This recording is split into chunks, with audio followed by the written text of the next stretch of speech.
அன்பு நேயர்களுக்கு இனிய வணக்கம். நம்முடைய கும்பம் ராசிக்கார நேயர்களுக்கு இன்னைக்கு நாம இந்த வீடியோ பதிவுக்குள்ள முழுமையா போறதுக்கு முன்னாடி அந்த முழுமுதற் கடவுள் மால்மருகன் முருகப்பெருமானை மனதார வணங்கிட்டு வீடியோ பதிவுக்குள்ள போகலாங்க. ஓம் முருகா போற்றி, ஓம் முருகா போற்றி, ஓம் முருகா போற்றி, என்னை காக்கும் முருகனே போற்றி. நல்லதே நடக்கும், நல்லது மட்டும்தான் நடக்கும். நம்ம கும்பம் ராசிக்காரங்கள பொறுத்த வரைக்கும் ஒரு அற்புதமான குணம் இருக்குங்க. இவங்க மத்தவங்க கிட்ட பழகும்போது அவங்க ரொம்ப படிச்சவங்களா இல்ல படிக்காதவங்களா, ஏழையா இல்ல பணக்காரனா, உயர்ந்தவனா இல்ல தாழ்ந்தவனா அப்படிங்கிற எந்த ஒரு பாகுபாடும் பார்க்கவே மாட்டாங்க. எல்லார்கிட்டயும் ஒரே மாதிரி தான் பேசுவாங்க, ஒரே மாதிரி தான் பழகுவாங்க. அதனாலயே இவங்களுடைய நட்பு வட்டம் ரொம்ப ரொம்ப பெரிய லெவல்ல இருக்குதுங்க. உண்மைய சொல்ல போனா இவங்க தாயை போல ஒரு அன்பு உள்ளம் கொண்டவங்களா இருக்காங்க. பொதுவாகவே இவங்க எப்பவுமே துருதுருன்னு இருப்பாங்க. அதே நேரத்துல கொஞ்சம் கோபக்காரங்களாகவும் இவங்க இருப்பாங்க. ஆனா ஒண்ணுங்க, இவங்கள பொறுத்த வரைக்கும் தான் மட்டும் நல்லா இருக்கணும் அப்படிங்கிற சுயநலம்லாம் கிடையல்லா இருக்கணும் அப்படிங்கிற அந்த உன்னதமான பொதுநல குணத்தோட இவங்க வாழ்ந்துகிட்டே இருக்காங்க. இவ்வளவு அருமையான நற்குணங்களை கொண்ட கும்பம் ராசி அன்பர்களே, எல்லாரும் ஆரோக்கியமா இருக்கீங்களா? ஏங்கம்மா, நீங்க எங்களை பார்த்து இப்படி ஒரு கேள்வி கேக்குறீங்களே, எங்களை பார்த்தா ஆரோக்கியமா இருக்கிற மாதிரியா தெரியுது? நாங்களே இந்த உலகத்துல வாழ்றதே பெரிய விஷயமா இருக்குதேன்னு யோசிச்சுக்கிட்டு இருக்கோம் அப்படின்னு உங்க மனசுல நினைக்கிறது எனக்கு தெளிவா புரியுதுங்க. கும்பம் ராசிக்காரர்களே, மனச தளர விடாதீங்க. உங்க வாழ்க்கையில் இருக்கக்கூடிய இந்த துன்பமான நிலையெல்லாம் இதோ இனிமே காணல் நீரா அப்படியே கரைஞ்சு போக போகுதுங்க. உங்க வாழ்க்கையே ஒரு சொர்க்க வாழ்க்கையாக மாறப்போகுதுங்க. இதுவரைக்கும் உங்கள வேண்டான்னு உதறி தள்ளிட்டு போன அந்த சொந்த பந்தங்கள் இருக்காங்களே, அவங்க எல்லோருமே இனி வரக்கூடிய காலங்கள்ல உங்கள தேடி வரப்போறாங்க. திருமணமாகாதவர்களுக்கு நீண்ட நாட்களாயிருந்த அந்த திருமண தடை நீங்கி உங்களுக்கேற்ற சரியான வாழ்க்கை துணையோடு மிகச்சிறப்பா திருமணம் நடக்க போகுதுங்க. அதேபோல குழந்தை பாக்கியம் இல்லாதவர்களுக்கு மழலை செல்வம் கிடைக்க போகுது. பூர்வீக சொத்து ரீதியாக உங்களுக்கு இருந்த அந்த சிக்கலான அனைத்து பிரச்சனைகளுக்கும் ஒரு நிரந்தர தீர்வு கிடைக்க போகுதுங்க. உங்களுக்கு வரவேண்டிய பூர்வீக சொத்து நியாயப்படி உங்க கைக்கே வந்து சேர போகுதுங்க. ராசி மண்டலத்துல 11ஆம் வாதா இருக்கக்கூடிய ராசிதான் நம்மளோட கும்பம் ராசி. நம்ம கும்பம் ராசியுடைய அதிபதி யாருன்னு பாத்தீங்கன்னா அவர்தான் நீதிமான் சனி பகவான். அவிட்டம் 3வது 4ஆம் பாதம், சதயம், பூரட்டாதி முதல் 2ஆம் 3ஆம் பாதங்களை உள்ளடக்கியதுதான் நம்மளோட கும்பம் ராசி. கும்பம் ராசிக்காரர்களுக்கு நட்பு ராசியா இருக்கக்கூடியவங்க யாருன்னு பாத்தீங்கன்னா மிதுனம், துலாம், தனுசு மற்றும் மேஷம். இவங்க எல்லாரும் உங்களுக்கு இணக்கமான நட்பு ராசிகளா இருக்காங்க. கும்பம் ராசிக்காரங்க இயல்பாவே ரொம்ப புத்திசாலியா இருப்பாங்க. தங்களுடைய இனிமையான பேச்சால அனைவரையும் கவரக்கூடிய ஒரு அபார ஆற்றல் இவங்க கிட்ட இருக்குங்க. ரொம்ப உண்மையானவங்களா இவங்க இருப்பாங்க. உண்மைக்கு புறம்பாவோ இல்ல நேர்மைக்கு புறம்பாவோ எந்த காலத்திலையும் எந்த ஒரு செயலையும் இவங்க செய்யவே மாட்டாங்க. இவங்கள பொறுத்த வரைக்கும் தன்னுடைய சொந்த வாழ்க்கையில 1000 கஷ்டம் வந்தாலும் அத பத்தி துளி கூட கவலைப்பட மாட்டாங்க. ஆனா தன்னுடைய நெருங்கிய உறவுக்கு ஒரு கஷ்டம் வருதுன்னு வச்சுக்கோங்க, ஓடி போய் உதவி செய்யக்கூடியவங்களா இவங்க இருப்பாங்க. இந்த 2026ஆம் ஆண்டு நம்மளுடைய கும்பம் ராசிக்காரர்களுக்கு ஒரு மிகப்பெரிய திருப்பு முனையா அமைய போகுதுங்க. எல்லோரும் ஒரு நம்பிக்கையோட இருக்கணுங்க. அப்பத்தாங்க வாழ்க்கையில நல்லது நடக்கும். இந்த வருஷத்துல நான் அப்படியே மாறிடுவேன் அப்படின்னு சொல்லி யாராவது பெரிய உறுதிமொழியெல்லாம் எடுக்க வேண்டாங்க. அதுக்கு பதிலா ஒவ்வொரு மாதமும் நாம என்ன செய்ய போகிறோம் அப்படிங்கறத தெளிவா திட்டமிடலாங்க. ஏன்னா அவ்வாறு பெரிய உறுதி எடுத்தா அதை செய்ய முடியாம போகும்போது பின்வாங்கி வருத்தப்பட நேரிடுங்க. கும்பம் ராசிக்கு இருக்கக்கூடிய பெரிய பிரச்சனைகள் எல்லாம் நீங்குங்க. ஆனா ஒரு 5 விஷயங்கள்ல நீங்க ரொம்ப ரொம்ப கவனமா இருக்கணுங்க. கும்பம் ராசிக்காரங்க பொதுவாகவே சுயமாக முன்னேற்றம் அடையக்கூடியவங்க. இவங்க ஒரு சுயம்பு லிங்கம் போன்றவங்க. இவங்க தனித்து இயங்கும் போதும் சரி, தானாக ஒரு முயற்சியை எடுக்கும் போதும் சரி, அவர்களுக்குள்ள ஒரு நல்ல தெய்வீக சக்தி இருக்கும். கும்பம் ராசிக்காரங்க எல்லோரையும் நேசிக்க நினைத்தாலும் சில பேர் மட்டுமே இவர்களுடன் நெருங்கி பழகுவாங்க. இந்த வருடம் நீங்க புது வீடு வாங்கலாம், வவாகன யோகம் ஏற்படும், சுப காரியங்கள் சிறப்பா நடக்கும். ஆனா ஒண்ணு, அரசியல்வாதிகள் இப்போதைக்கு பொது காரியங்கள்ல அதிகமா ஈடுபட வேண்டாம். அதே போல பெரிய முதலீடுகளை கண்டிப்பா தவிர்க்கணும். சினிமா துறையில இருக்கிறவங்க, நடிகர்கள் தாங்கள் தயாரிப்பாளர்களாக மாற நினைத்து பெரிய முதலீடு செய்ய வேண்டாம். இந்த வருடம் கையில் இருக்கும் பணம் சட்டென்று காலியாக வாய்ப்பு இருக்கு. அதனால பண விஷயத்துல ரொம்ப கவனமாக இருக்கணுங்க. யாராவது உங்ககிட்ட வந்து எனக்கு லோன் வாங்கி கொடுங்க அப்படின்னு கேட்டா கூட நீங்க ஜாமீன் கையெழுத்து போடவோ இல்ல வாங்கி கொடுக்கவோ வேண்டாங்க. இந்த வருடத்துல சில சங்கடங்கள் வரும். அத நீங்க வெளியில சொல்லவும் முடியாது, மெல்லவும் முடியாது.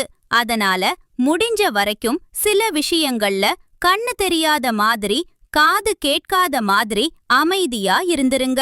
மற்றவர்கள பற்றி அதிகமா நினைத்து மன உளைச்சலுக்கு ஆளாகாதீங்க. நீங்க முதல்ல நன்றாக இருக்க வேண்டுங்க. மற்றவர்களை எதிர்பார்க்காம உங்க வேலைய பாருங்க. பொது காரியங்கள்ல அதிக கவனம் தேவைங்க. தேவையில்லாம காசு கொடுத்து மத்தவங்க கிட்ட நல்ல பேர் வாங்க நினைக்காதீங்க. அரசாங்க அதிகாரிகள் மூலம் உங்களுக்கு சில யோகங்கள் கிடைக்கும். பெரிய விஐபிகளின் சந்திப்புகள் ஏற்படும். நல்ல மனிதர்கள் உங்களுக்கு உதவி செய்வாங்க. புதிய நட்பு கிடைக்கும். நீண்ட நாட்களா உங்களை பாடாய்படுத்திய தோல் சம்பந்தப்பட்ட பிரச்சனைகள் இனி விலகும். நீங்க சுதந்திரமாக செயல்படுங்க. இது உங்களுக்கு ஒரு நல்ல ஆண்டாக அமையும். அதே சமயம் யாருக்காவது கமிட்மெண்ட் கொடுக்கும்போது அந்த ஆள் யாருன்னு பார்த்து கமிட்மெண்ட் கொடுங்க. உங்களை யாராவது ஒரு பிரச்சனையில் இழுத்து விட பார்த்தா நீங்களாகவே போய் மாட்டிக்கொள்ளாதீங்க. வழிபாட்டை பொறுத்தவரைக்கும் வாராகி மூர்த்தி, சர்வேஸ்வரர் மற்றும் விநாயகர் வழிபாடு செய்யுங்க.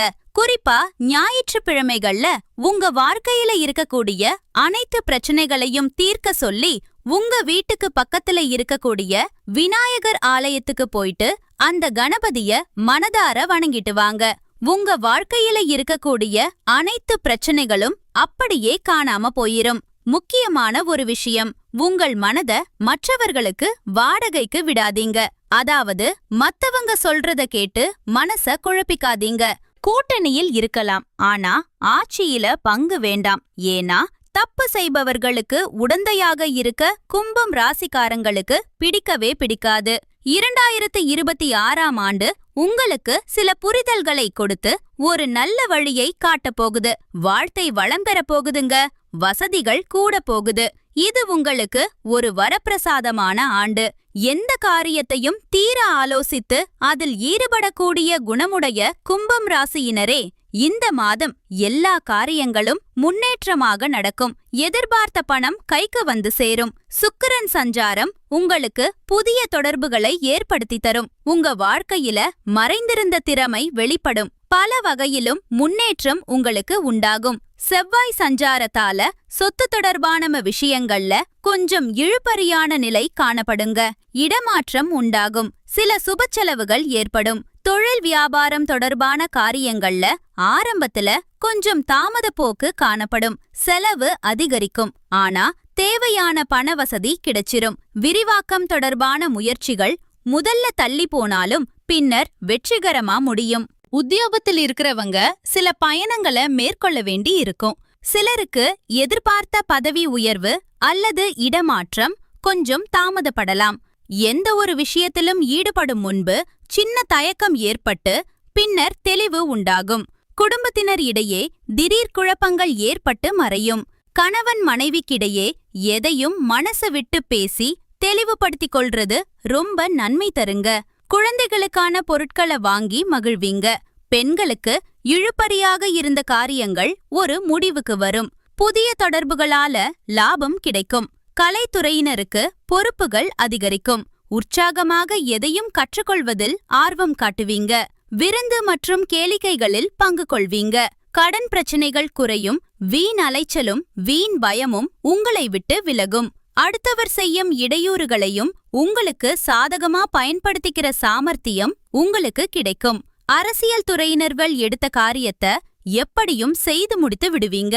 ஆனா சில வீண் செலவுகள் உண்டாகும். வேலை காரணமாக வீட்டை விட்டு வெளியில தங்குற சூழல் ஏற்படலாம். திட்டமிடுவதில் சில பின்னடைவு ஏற்பட்டாலும் எதை கண்டும் நீங்க அச்சப்படக்கூடாது. பணவரவு நீங்க எதிர்பார்த்தபடி இருக்கும். பெரியோர்களின் நேசமும் ஆசையும் உங்களுக்கு கிடைக்கும். வாகன யோகம் உண்டாகும். ஆன்மீக தலங்களுக்கு சென்று வரும் வாய்ப்பு அமையும். மாணவர்களுக்கு கல்விக்கான செலவு உண்டாகும். உங்களோட தனித்திறமை வெளிப்படும். புதிய நபர்களின் அறிமுகம் உங்களுக்கு நல்ல மாற்றங்களை கொண்டு வரும். அடுத்ததாக நம்முடைய கும்பம் ராசியில் இருக்கக்கூடிய ஒவ்வொரு நட்சத்திரக்காரர்களுக்கும் இந்த மாதம் எப்படி அமைஞ்சிருக்குதுன்னு விரிவா பார்க்கலாங்க. முதலாவது அவிட்டம் 3-4 பாதம். உங்களுக்கு இந்த மாதம் பணவரவு கொஞ்சம் ஏற்ற இறக்கமா இருந்தாலும் செலவுகள் கண்டிப்பா கட்டுக்குள் இருக்கும். குடும்பத்துல ஒரு சுபிட்சமான நிலை இருக்கும். கணவன் மனைவிக்கிடையே சிறு சிறு கருத்து வேறுபாடுகள் வந்தாலும் ஒற்றுமை குறையாதுங்க. பேச்சுல மட்டும் கொஞ்சம் நிதானத்தை கடைபிடிப்பது ரொம்ப நல்லதுங்க. திருமணம் ஆகாதவர்களுக்கு தடை நீங்கி மங்களகரமா திருமணம் நடக்கும். குழந்தை செல்வம் அமைய போகுது. பூர்வீக சொத்து பிரச்சனைகளுக்கு நல்ல தீர்வு கிடைக்கும். உங்களை விட்டு போன உறவுகள் உங்களை தேடி வருவாங்க. அடுத்ததாக சதயம் நட்சத்திரம். உங்களுக்கு தொழில் மற்றும் வியாபாரத்தில் ஒரு சிறப்பான லாபம் அமைய போகுதுங்க. வெளியூர் மற்றும் வெளிநாட்டு தொடர்புகளால் உங்களுக்கு நல்ல அனுகூலம் கிடைக்கும். உத்தியோகத்தில் இருப்பவர்கள் எதிர்பார்க்கும் அந்த உயர்வுகள் வந்து சேரும். உங்கள் திறமைகளை வெளிப்படுத்துவதற்கான சரியான சந்தர்ப்பங்கள் அமையும். ஆனா கொடுக்கல் வாங்கல்ல பெரிய தொகைகளை இப்போதைக்கு தவிர்க்கிறது நல்லது. தேவையற்ற பயணங்களை தவிர்த்தா அலைச்சல் குறையும். குடும்பத்துல சுபகாரியங்கள் சிறப்பாக நடக்கும். உங்களை வேண்டாதவர்கள் கூட உங்களை தேடி வர போறாங்க. இறுதியாக பூரட்டாதி 1-2-3 பாதம். உடல் ஆரோக்கியத்துல அப்பப்போ சில சிறு சிறு பாதிப்புகள் தோன்றி மறையும். அதனால பயப்பட வேண்டாம். மறைமுக எதிர்ப்புகளை வெல்லக்கூடிய ஒரு மன தைரியம் உங்களுக்கு உண்டாகும். கொஞ்சம் அலைச்சல் இருந்தாலும் பணவரவுகள் உங்களோட தேவைக்கேற்றபடி தாராளமா அமையும். அசையும் மற்றும் அசையா சொத்துகளால் சின்ன சின்ன வீண் செலவுகள் உண்டாகலாம். உங்க வாழ்க்கையில இந்த மாதம் மேலும் நல்லதெல்லாம் நடக்க நீங்க செய்யக்கூடிய ஒரு எளிய பரிகாரம், உங்க வீட்டுக்கு பக்கத்துல இருக்கக்கூடிய ஆஞ்சநேயர் ஆலயத்துக்கு போயிட்டு அந்த அனுமனை மனதார வணங்கிட்டு வாங்க. உங்க வாழ்க்கையில் இருக்கக்கூடிய அனைத்து கவலைகளும் அப்படியே காணாம போயிரும். உங்களோட எண்ணம் போல உங்க வாழ்க்கையில நல்லது மட்டும்தாங்க நடக்கும். உங்களை தடுமாற வைக்க நினைப்பவர்களின் எண்ணங்களை ஒருபோதும் நடக்க விடக்கூடாது. கணவன் மனைவிக்குள்ள ஒற்றுமையா இருங்க. உங்களை பிரிக்க நினைப்பவர்கள் ஒதுங்கி போகும் வரை நீங்க சந்தோஷமா இருக்கணுங்க. குடும்பத்தில் உள்ள எல்லோரும் முன்னேற்றத்தின் மீது ஒரு ஒருமித்த கருத்தோடவும் பயபக்தியோடவும் இருக்கணும். சில கட்டுப்பாடுகள் தேவை. கஷ்டங்கள் வரும்போது கொஞ்சம் பொறுமையா இருங்க. நல்லதே நடக்கும். நல்லது மட்டும்தான் நடக்கும். நன்றி, வணக்கம்.